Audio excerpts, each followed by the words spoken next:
من تو شهریور ماه حتما یک مرحله پتاسیم رو به صورت ریشه‌ای میدم. اگر محصولمو برداشت کرده بودم که خب انرژی از دست رفته درختمو بهش برمیگردونم و از اون طرف شیره رو غلیظ میکنم واسه زمستون راحت‌تر.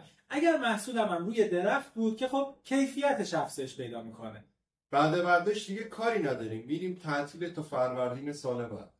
من بعد از برداشت حتما فروت ست رو همراه اسیدامین محلول پاشی میکنم تا انرژی رو از برگ‌ها به سمت شاخه‌ها برگردونم و از سال‌آوری جلوگیری کنم.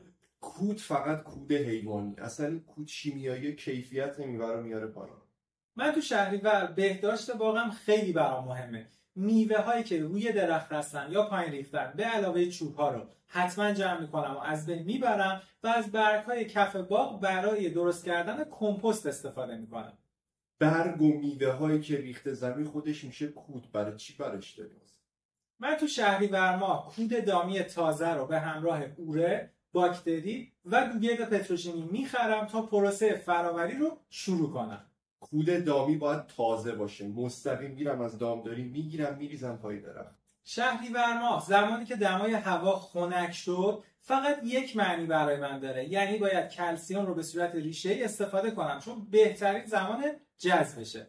اینا رو کجا یاد میگیری؟ پیج همراه کشاورز هر روز براتون آموزش رایگان داره، پیشنهاد میکنم که فالوش کنید.